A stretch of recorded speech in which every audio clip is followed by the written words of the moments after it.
트럼프의 한반도 주한미군 철수 발언을 시작으로 미국 내에서도 의견이 엇갈리고 있습니다. 주한미군의 주 임무를 중국 억제로 전환해야 하며 이를 위해 미군을 한국에 주둔할 필요가 없다는 입장과 미군이 철수했다가 동북아에 재배치하려면 막대한 초기 희생을 감수해야 한다는 목소리가 충돌하고 있습니다. 이는 트럼프 1기 집권 시 미 국방부 당국자들에게서 서로 다른 주장이 나와 더욱 눈길을 끕니다.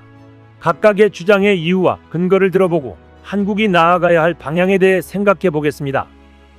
엘브리지 콜비 전 미국 국방부 전략-전력-개발 담당 부차관보는 현지 시간 6일 워싱턴 DC에서 이뤄진 연합뉴스와 인터뷰에서 미국의 주된 문제가 아닌 북한을 해결하기 위해 더 이상 한반도의 미군을 인질로 붙잡아둬서는 안 된다고 말했습니다. 그는 한국은 북한을 상대로 자국을 방어하는 데 있어서 주된 압도적인 책임을 져야 한다며 미국은 북한과 싸우면서 중국과도 싸울 준비가 된 군사력을 갖고 있지 않기 때문이다라고 설명했습니다. 그의 주장을 요약하면 한국은 미국에 대한 의존도를 줄이며 북한의 재래식 위협을 최대한 스스로 방어하는 가운데 미국은 가장 큰 위협인 중국을 상대하기 위해 힘을 보존하면서 중국이 한반도에 직접 개입할 경우에만 한국을 지원해야 한다는 것입니다. 그는 미국의 군사력이 여러 대규모 전쟁을 동시에 치를 만큼 강하지 않다면서 한반도 유사시 미국이 대규모로 병력을 증원하는 현재의 한미 작전 계획을 수정할 필요가 있다고도 주장했습니다. 그는 이런 변화는 중국과 북한의 군사력 강화와 미군의 상대적인 약화라는 현실 속에서 어쩔 수 없는 선택이라면서 미국이 한국을 버려야 한다고 말하는 게 아니다라고 설명했습니다. 그는 헤비급 복싱 챔피언 미국이 미들급 경기인 한반도 전쟁에서 뛰면 안 된다. 미들급 경기에서 이기겠지만 너무 상처를 입고 피로해서 다음 헤비급 경기인 중국과의 전쟁을 질 수 있기 때문이다라고 말했습니다. 그는 트럼프 전 대통령이 최근 타임 인터뷰에서 한국이 방위비를 더 내지 않으면 주한미군을 철수할 수 있음을 시사한 것에 대해 주한미군이 주로 한국의 방어를 위해 주둔하는 만큼 한국이 한반도의 미군을 유지하는 데 공정한 방식으로 기여하는 게 중요하다고 말했습니다. 그러면서 그는 나에게 결정 권한이 있다면 난 주한미군을 두지 않을 것이라며 미군 전력 다수가 한국에 있으면 북한뿐만 아니라 중국과도 너무 가까워 엄청난 선제 공격을 당할 수 있다고도 지적했습니다. 그는 한국이 자기 방어를 스스로 책임지게 한다는 차원에서 한미 간의 전시작전 통제권 전환이 가능한 한일은 시기에 이루어져야 한다면서 한국이 전작권을 이양받을 준비가 안 됐더라도 전작권 전환의 준비가 돼야 한다고 주장했습니다.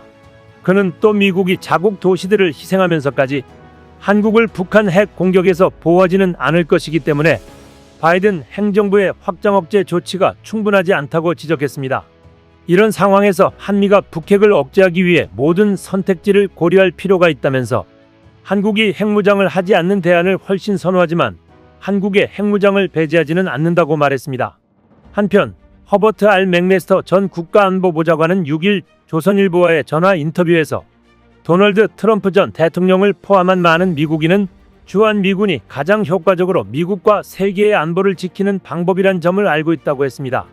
그러면서 한국은 부자 나라인데 왜 우리가 지켜줘야 하는가라는 최근 트럼프 발언은 본심이라기보다 협상가처럼 보이려는 정치적 수사에 가깝다고 지적했습니다.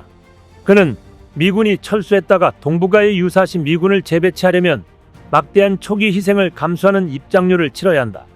한국도 미군이 한반도에 주둔하며 방위 태세를 갖추는 게 더 합리적이고 저렴한 방식이라고 미국에 강조해야 한다고 말했습니다.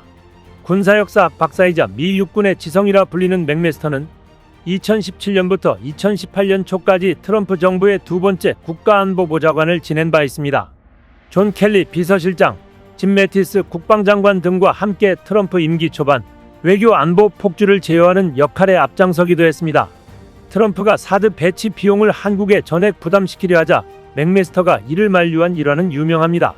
트럼프 측근에게서 주한미군 감축, 철수의 목소리가 나오는 것에 대해 그는 미국 입장에선 미군이 한반도에 주둔하며 동맹과 장기간에 걸쳐 협력하고 충분한 규모로 작전을 펼치며 전쟁을 억제하는 게 더 효과적인 안보 대책이라고 했습니다. 미국 내에서는 대선을 앞두고 다른 나라 일에 손을 떼자는 여론이 크다면서도 많은 미국인이 다른 나라 문제가 미국이 손 놓고 있다가 미국으로 오면 결국 엄청나게 큰 비용을 치르게 된다는 점을 알고 있다고도 했습니다. 그러면서 미국인의 대부분은 미군의 전진 배치가 얼마나 중요한지를 원칙적으로 이해하고 있다고 했습니다. 사실 중국을 견제할 목적이라면 베이징과 상하이를 직접 타격권에 둔 한국의 지정학적 위치에 있다는 것은 엄청난 행운에 가까운 일일 것이기 때문입니다. 한국에 엄청난 비용을 주고서라도 미군을 주둔시키고 싶어할 상황인 것입니다. 그럼에도 한국에게 북한의 위협 고조를 명분으로 방위비분담금 인상 주장은 한국을 우습게 봤다는 말과 같습니다. 미국 확장 억제 강화에 드는 비용을 방위비분담금으로 충당하겠다는 의도가 들어있다는 것은 누구나 알고 있기 때문입니다. 이러한 미국의 발언은 이번뿐이 아닙니다. 2021년 11차 방위비분담 특별협정에 서명했던 당시 로버트 랩슨 주한미국 대사대리는 지난 몇 년간 지정학적 환경과 영내 위협 상황이 변했기 때문에 어떤 경우에도 한국의 방위비분담금은 실질적이고 그에 상응하는 증액이 필요하다고 주장한 바 있습니다. 지난 10차, 11차 협정 체결을 위한 협상 때에도 미국은 미군의 남중국해나 동중국해 작전이나 호르무즈 해협 작전에 대한 한국의 기여를 요구하며 방위비분담 대폭 인상의 명분을 댄 적이 있었습니다. 이러한 주장은 중국이나 러시아를 견제하기 위한 미국의 인도태평양 전략 수행에 드는 비용을 방위비분담금으로 충당하려는 미국의 의도를 대변하고 있습니다. 그러나 방위비분담금 특별협정에는 한국 방어 임무를 넘어서는 미국의 대중 및 대러 군사전략 수행의 비용을 한국이 분담해야 할 아무런 근거가 없습니다.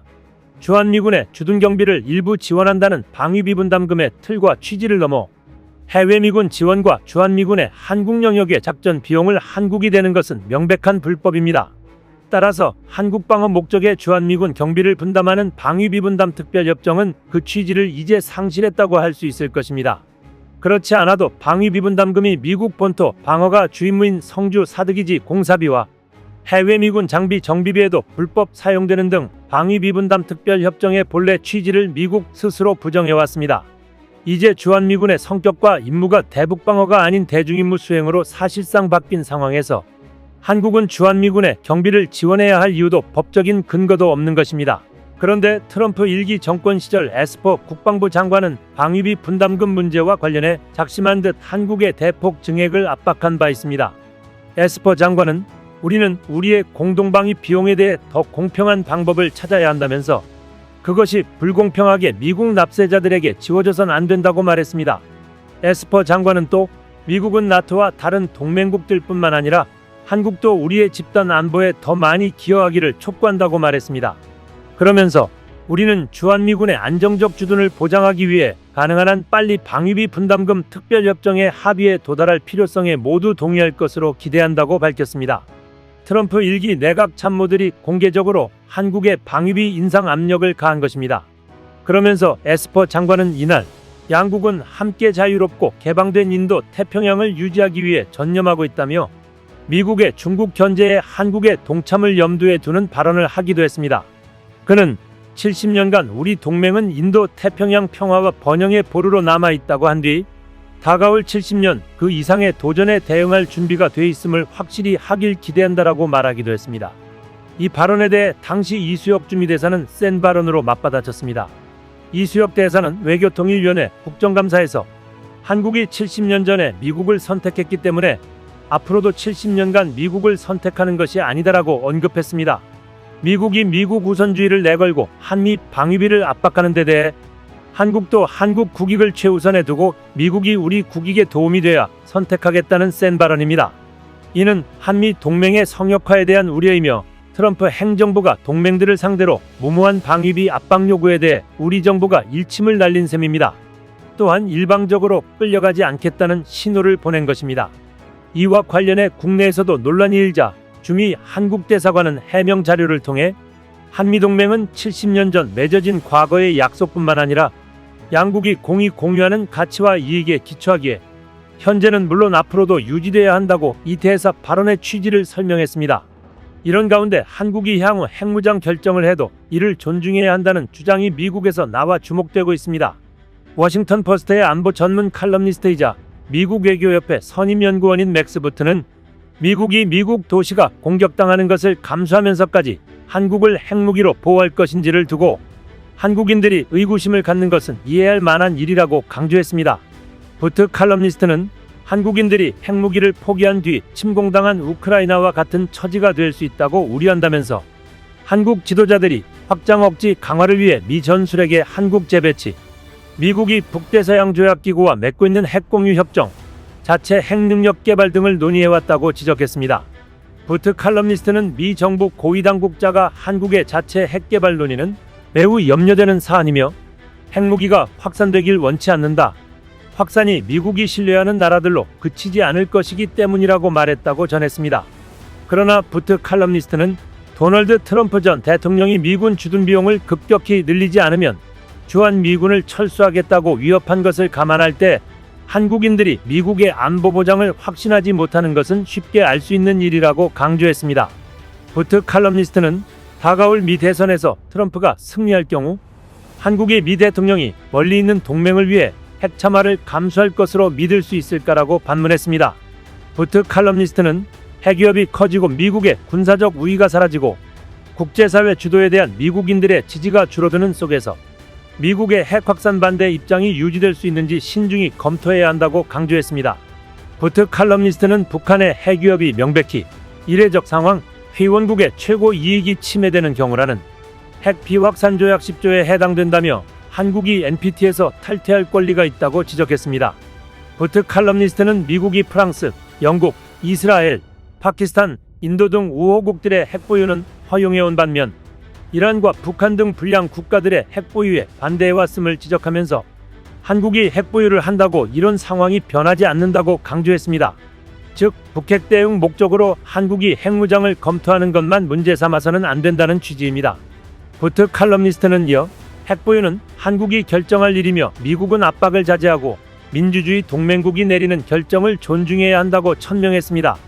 그간 한국의 핵무장에 찬성 의견을 내놨던 제니퍼 린드 다트머스대 교수도 지난 19일 포린 어페어스 기고문에서 북한의 핵 능력이 발전함에 따라 서울은 워싱턴으로부터의 안심 이상의 것이 필요하다며 북한의 미사일은 곧 미국 전역에 도달할 수 있게 될 것이며 미국 정책 이반자들은 동맹국을 위해 얼마나 많은 것을 걸고 싶은지 고려해야 할 것이라고 했습니다. 린드 교수는 그 결과 한국에 대한 미국의 핵 공약은 위기 상황에서 지켜질 가능성이 희박한 약속에 기반을 두게 됐다며 단순한 핵우산 안심만으로는 더 이상 한국이 안심할 수 없으며 미국과 한국은 한반도 핵 억지 전략을 업데이트해야 한다고 했습니다. 그는 북한의 위협은 한국이 NPT 조약에서 합법적으로 탈퇴할 수 있는 요건을 쉽게 충족시킨다며 한국은 3개월 전에 통보만 하면 프랑스와 영국을 본받아 핵 공격을 억제하기 위해 적당한 수준의 무기고를 건설하는 것이 법적으로 자유로워질 것이라고 했습니다. 실제 한국은 이미 핵무기 제조에 대한 완성을 준비해 놓고 있습니다. 한국이 유사시 6개월 안에 자체 핵무장을 할 수 있는 한국형 혼합 핵무기의 설계 방안을 내놓자 미국과 북한은 물론 중국과 일본에서도 비상한 관심을 모으고 있습니다. 서균열 서울대 원자핵공학과 명예교수는 지난해 6월 CNBC 코리아와 글로벌 이코노믹과 가진 인터뷰에서 평생 연구해온 한국형 혼합 핵무기의 제조 방법을 완성했다고 밝혔습니다. 그 핵심으로 고농축 우라늄 235와 플루토늄 239를 5대1 비율로 섞어 5kg의 알맹이를 만들면 최대 폭발력을 내는 저위력 핵무기가 탄생한다는 사실을 공개한 것입니다. 서 교수는 폭발 효율이 높으면 고농축 우라늄과 플루토늄을 적게 쓰고도 고위력을 낼 수 있어 핵탄두의 소형화와 경량화가 가능하다고 말합니다. 얼개 외피의 폭파 지점을 32개에서 64개와 96개로 늘릴수록 소형화와 경량화가 가능한데 처음에는 32개로 하고 차차 늘려 나가자는 것이 그의 제안입니다. 한국은 100만 톤급 고위력 핵무기보다는 국지적 전술적 목적에 부합하는 킬로톤급 저위력 핵무기가 필요하다는 것입니다. 미 MIT대 국제정치학사 베리 포젠 교수는 저서 절제에서 미국의 국력이 최정점에 달했던 냉전 때와 달리 지금은 중로의 핵공격 위협은 물론 북한의 핵공격 위협을 직접 억제해 내기도 벅차다면서 한국 같은 동아시아 동맹국들에 대한 북중로의 핵공격 위협까지 저지하는 확장 억제는 사실상 어렵다고 평가하고 있습니다. 때문에 그는 이스라엘이 미국과의 동맹관계가 악화하는 한이 있더라도 핵무기 개발에 나선 것을 미국의 동맹들이 주목해야 한다고 지적한 이유라고 말합니다. 미국도 돈 없인 특수한 위치에 있는 한국을 핵으로부터 구하지 않을 것이기에 프랑스가 자체 핵무장을 했던 방식처럼 해야 한다는 목소리가 높아지고 있습니다. 미국의 호구로 잡히지 않기 위해서는 방위비분담금 특별협정에 틀이 된 한미소파협정을 다시 구체적인 항목을 넣어 재정립해야 할 것입니다. 또 한국이 안보협력 체제의 다변화와 다중화를 꾀해야 할 것입니다. 트럼프로 하여금 핵 허용을 얻어낸 후 한국의 자체적 핵무장으로 전자권을 가져와 자주 국방을 이뤄내는 것이 방법이 될 것으로 보입니다. 복잡한 국제정세 속에서 더 강해진 한국이 중심점 역할을 할 수 있길 기대해 봅니다. 이상 시온TV였습니다.